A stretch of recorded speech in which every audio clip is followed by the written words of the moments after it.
Parole de Dieu quotidienne.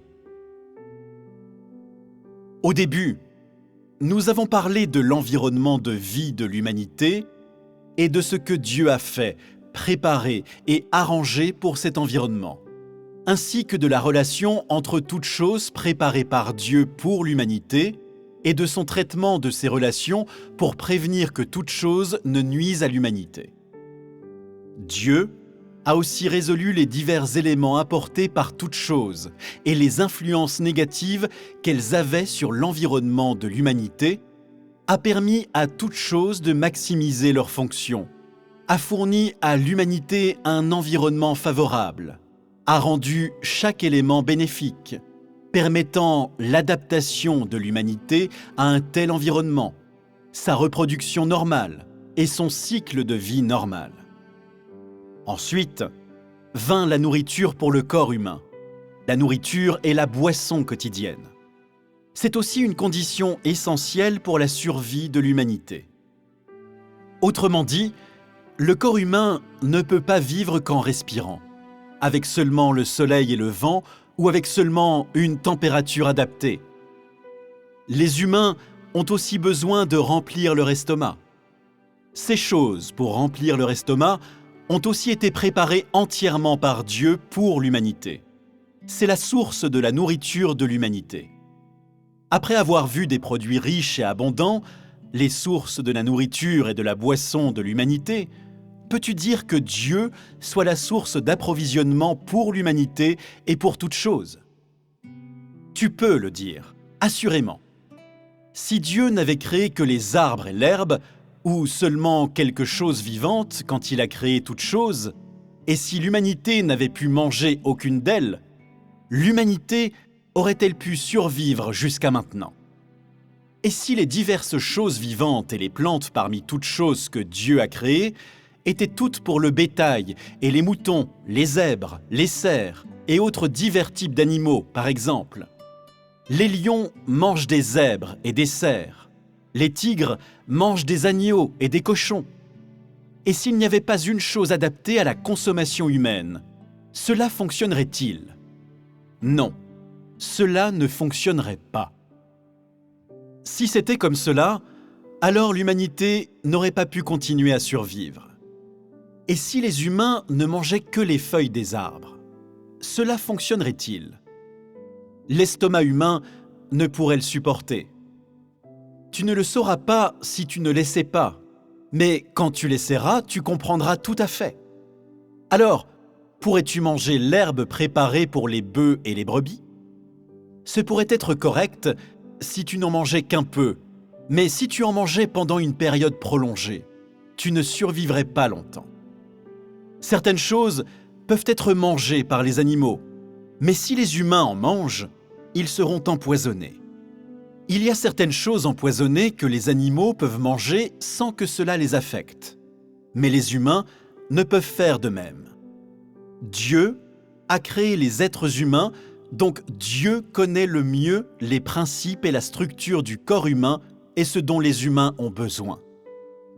La composition et le contenu du corps humain, ce dont il a besoin, ainsi que la manière dont les organes internes du corps humain fonctionnent, absorbe, élimine et métabolise, tout cela est parfaitement clair pour Dieu.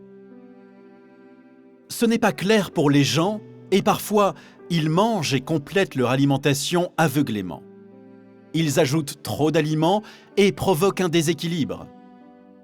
Si tu manges les choses qu'a préparées Dieu pour toi, les manges et t'en régales normalement, rien de mauvais ne t'arrivera. Même si parfois tu es de mauvaise humeur et si tu as des stases sanguines, cela importe peu. Tu n'as qu'à manger un type de plante et la stase passera. Dieu a préparé toutes ces choses. Aux yeux de Dieu, l'humanité est de beaucoup supérieure à toutes les autres choses vivantes.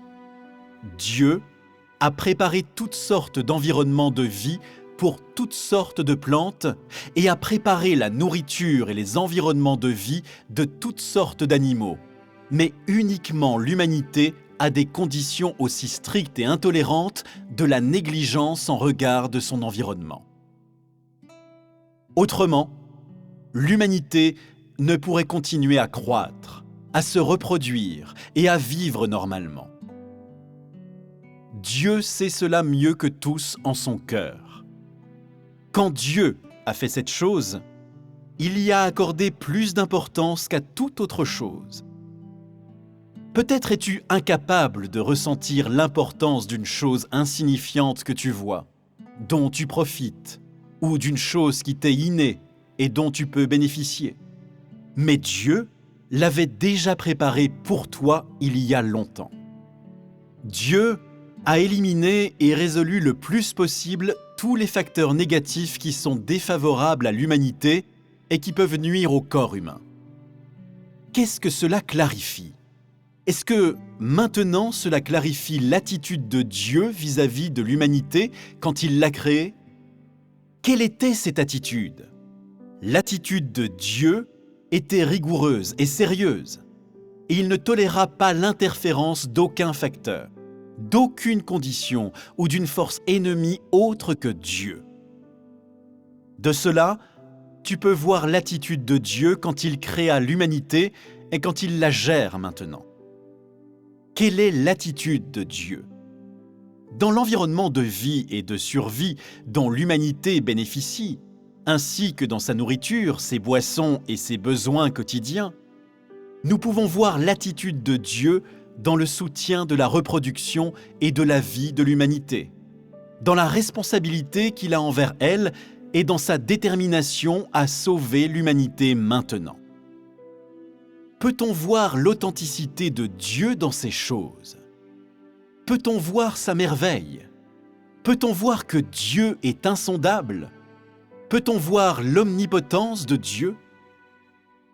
Dieu fait tout simplement usage de sa toute-puissance et de son approche de sagesse pour soutenir toute l'humanité et toutes choses. Parlant de cela, après que j'en ai dit autant, êtes-vous à même de dire que Dieu est la source de vie pour toutes choses ? Oui. Absolument. C'est certain. Le soutien de Dieu de toutes choses est suffisant pour démontrer qu'il est la source de vie pour toutes choses. Parce qu'il est le soutien de ce qui a permis à toutes choses d'exister, de vivre, de se reproduire et de croître. À part Dieu, il n'y a personne d'autre. Il soutient tous les besoins de toutes choses et tous les besoins de l'humanité, sans se soucier si ce sont des besoins de base, si les gens en ont besoin quotidiennement ou si c'est le don de la vérité à l'esprit des gens. De tous les angles, quant à l'identité de Dieu et de son statut pour l'humanité, seulement Dieu lui-même est la source de vie pour toutes choses. C'est tout à fait certain. Dieu est le souverain, le maître et le fournisseur de ce monde matériel que les gens peuvent voir de leurs yeux et ressentir. Pour l'humanité, n'est-ce pas l'identité de Dieu ? C'est tout à fait vrai. Alors, quand tu vois des oiseaux voler dans le ciel, tu devrais savoir qu'il a créé des choses qui peuvent voler. Mais il y a des choses vivantes qui nagent dans l'eau et qui survivent aussi de façon différente. Les arbres et les plantes qui vivent dans le sol germent au printemps, portent des fruits et perdent leurs feuilles à l'automne. Et quand vient l'hiver, toutes les feuilles sont tombées et ils passent l'hiver. C'est leur mode de survie. Dieu créa toutes choses. Chacune d'elles vit sous une forme différente, de façon différente, et utilise différentes méthodes pour démontrer sa force et son type de vie. Peu importe la méthode, tout est sous la souveraineté de Dieu. Quelle est la raison de la domination de Dieu sur toutes les différentes formes de vie et d'êtres vivants ? Est-ce pour le bien de la survie de l'humanité ? Oui. Il contrôle toutes les lois de la vie pour le bien de la survie de l'humanité. Cela montre l'importance de la survie de l'humanité pour Dieu